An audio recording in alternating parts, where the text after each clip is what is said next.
আহি পালে মানে আমাৰ অসমীয়া দেখাৰ কথা আছে এই যোনবিলাক চুৰ হয় ন চুৰ একদম প্ৰকৃত চুৰ সেই চুৰবিলাকে ন প্ৰত্যেকটো মানুহকে চুৰৰ দৃষ্টিৰে চায় আৰু তাৰ মানে যদি অকণমান যদি কিবা ইফাল ফলো উথল পুথল হয় তাৰ মানে এটাই ভাবে এই মাইদক পুলিচ আহিল নেকি এই কথাটো মই কিয় কৈছো গম পাই নে ভিডিঅ'টো সম্পূৰ্ণ কৈছা নে আপুনি এই কথাটো তাৎপৰ্য বুজি পাব কাৰণ আমাৰ অসমৰ পলিটিক্সত বৰ্তমান এয়াই চলি আছে গতিকে ভিডিঅ'টো আৰম্ভ কৰো वाह मोदी जी वाह গতিকে ভিডিঅ'টোৰ আৰম্ভণিতে দাদা ভাই ভণ্টি ভণ্টি নহয় দেই সেই দাদাসকলৰ ভণ্টিসকলক কৈছো মানে মই ভিডিঅ'টো বনাওঁতে কোনো ধৰণৰ চান্দালৈ ধান্দা কৰা নাই গতিকে don't worry I am fucking biased you can is interrupt চলো ফিৰ শুৰু करते हैं वाह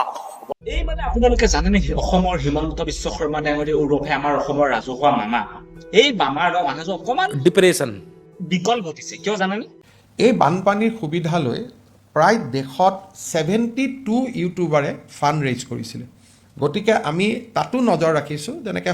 আমি বুজি পাইছো 72টা ইউটিউবাৰে ফাণ্ড ৰেইজ কৰিছে আৰে প্ৰথমটো আপুনি এই কথাটোৰ উত্তৰ দিয়ক পিএম কেয়াৰ ফাণ্ডৰ যে কোনো ট্ৰান্সপাৰেন্সি নাই সিএম কেয়াৰ ফাণ্ডৰ যে কোনো ট্ৰান্সপাৰেন্সি নাই ৱেবছাইটত গ'লে আপোনালোকে কোনে পইচা দিছে চাব নোৱাৰে কোনে সেই পইচাটো ক'ত গৈছে চাব নোৱাৰে কিয়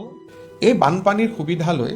আৰু এটা সূত্ৰছে পাতা চলাহে আপোনালোকে সিএম কেয়াৰ ফাণ্ডত 26.something কোটি টকা যে আপোনালোকে ৰেইজ কৰিছে সেই টকাটো আপোনালোকে এতিয়ালৈকে ক'ত স্পেণ্ড কৰিছে তাৰো অকমান নথিপত্ৰ দেখুৱাই দিয়ক অসমৰ ৰাইজক ডিপ্ৰেছন মতলব মামাজী আৰু এটা অসমীয়া কথা আছে নিজৰ ঘৰৰ যদি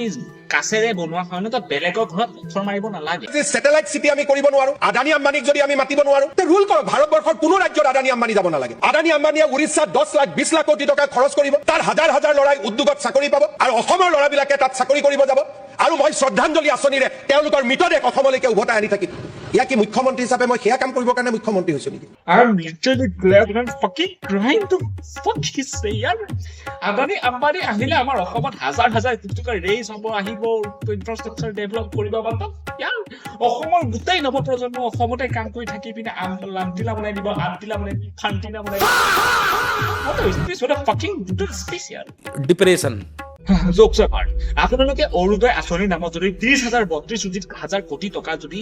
কেন্দ্ৰীয় চৰকাৰৰ পৰা ধাৰ লৈ পিনে যদি মহিলা আঁচনিৰ নামত ফ্ৰীতে যদি বিলাব পাৰে তেনে তাৰে এটা অংশ আপোনালোকে ব্যৱহাৰ কৰি কিয় অসমৰ ঠাই ঠাই 2-3টা ইণ্ডাষ্ট্ৰী কৰিব নোৱাৰে চৰকাৰৰ কিয় নোৱাৰে অকল আম্বানী আৰু আদানী ডিপ্ৰেছন আচ্ছা কথাটো এইটোহে মানে আপোনালোকে সেই কাজিৰঙাৰ চেঞ্চুৰী জোনটো 10 কিলোমিটাৰ পৰা 1 কিলোমিটাৰত খামৰি পিনে সেই চাইডে আপোনালোকে আদানী আৰু আম্বানীক মানে 5 ষ্টাৰ হোটেল খুলিবলৈ দি দিব মানে এটাই কথা মই সুধিবলৈ বিচাৰো আমাৰ অসমত কি আদানী আৰু আম্বানী নহলে কি চলিব নোৱাৰে নেকি তাৰ হাজাৰ হাজাৰ লৰাই উদ্যোগত চাকৰি পাব আচ্ছা হয় নেকি হিমন্ত বিশ্ব শৰ্মা ডাঙৰীয়া এনে আমাৰ অসমত নিবনুৱা সমস্যা কিমান আছে সেই নিবনুৱা সমস্যা বৰ্তমান চৰকাৰী যদি পৰ্টেল যদি চাবলৈ যায় কিমানটা চৰকাৰী চিট খালী হৈ আছে চৰকাৰী তাত ক'ৰবাত মেডিকেল চিট খালী হৈছে ক'ৰবাত কিবা খালী ক'ৰবাত মাষ্টৰৰ চিট খালী হৈছে সেইবিলাক কিয় ভৰোৱা নাই সেইবিলাক ধৰকতো এটলিষ্ট অলপমান হ'লেও অসমৰ নৱপ্ৰজন্মই চাকৰি ডিপ্ৰেছন আদানী আৰু আম্বানী নহলে হিমন্ত বিশ্ব শৰ্মা ডাঙৰীয়াই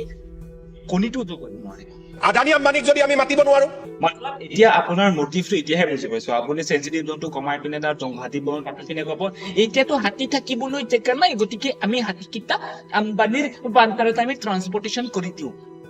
আৰু তেনেকৈ অসমৰ মানুহবিলাকক ডিপ্ৰেছন দি দিব বেঙেনাটো वाह मोदी जी वाह মাজতে হিমন্ত বিশ্ব শৰ্মা ডাঙৰীয়াই কৈছিলে চেঞ্চিটিভ জোনটো 10 কিলোমিটাৰ মানে স্থানীয় লোকসকলৰ বোলে কিবা অসুবিধা হৈছে গতিকে আহকচোন তেওঁলোকৰ মুখেৰে অকণমান অসুবিধাখিনি শুনো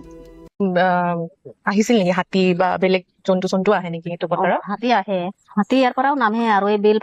ৰিজাৰ্ভৰ পৰাও আহে আমি সিহঁতৰ লগতে মানে থকা নিচিনাই হয় আমাৰ আমি ধুনীয়াকে কৈ দিওঁ যে যা এইফালে যা খাই বৈ তই যা কলে গুচি যায় আৰু এনেকা মানে আমাৰ কাজিৰঙাৰ মানে জীৱ জন্তুৰ এনেকা আমাক কোনোদিন এনেকা নষ্ট কৰা নাই 200-300 হাতী আহি খাই আৰু গুচি যায় ডিষ্টাৰ্ব নকৰে ডিষ্টাৰ্ব নকৰে এতিয়া এইটো কিবা হোটেল বনাই দিলে গাঁও ফালে যাব ঘৰ চৰ ভাঙি দিব क्या अभी भी आपको लगता है हिमন্ত বিশ্ব শৰ্মা ডাঙৰীয়াই সঁচাকৈ একচুৱেলি স্থানীয় লোকৰ সকাহ দিবৰ কাৰণে স্থানীয় লোকক চাকৰি দিবৰ কাৰণে স্থানীয় লোকক বহুত ডাঙৰ বিল্ডিং বনাই দিবৰ কাৰণে হিমন্ত বিশ্ব শৰ্মা এইবিলাক কৰিছে তেনেহ'লে যদি ভাবি আছে তেনেহ'লে আপুনি এটা वाह मोदी जी वाह হা वही जो आपके दिमाग में आ रहा है वही মই এটাই কথা কৈছো সকলো ৰাইজেতো তাতে মাইনিঙৰ ওপৰতে নিৰ্ভৰশীল হৈ চলি আছে ঠিক মই ৰাইজকে কৈছো যে আপোনালোকে সিদ্ধান্ত এটা দিয়ক এগৰাকী ছোৱালীয়ে কৈছে বাকী কেইগৰাকী চবে কৈছে আমি খাম কেনেকে আমি ক্ৰাছাৰ কেইটা বিহু বৰত বন্ধ কৰি দিব পাৰো গতিকে সেইটোৰ ফালৰ পৰা যদি কিবা লাভ হয় ডেফিনেটলি আমি কৰিব পাৰোঁ मतलब देख रहे हो বিনোদ मतलब এটাই কথা সুধিবলৈ বিচাৰো হিমন্ত বিশ্ব শৰ্মা ডাঙৰীয়া মানে এই দিখৌনো একেটাকে শিৱসাগৰ যোৰহাটত এনে কেইটা মানুহ শিল খান্দি খাইছে যে শিল নাখান্দিলে ভাত খাবলৈ নাপাব আৰু যদি তেনে শিল খান্দি ভাত খাইছে তেতিয়াহ'লে তাৰ সেই প্ৰব্লেমটো সলিউশ্যন কাৰ হাতত আছে মই দিম সলিউশ্যন না সেইটো সলিউশ্যন মই দিম না মই দিম মিছা কথা কোৱাটো বাদ দিয়া মামা বাদ দিয়া অকমান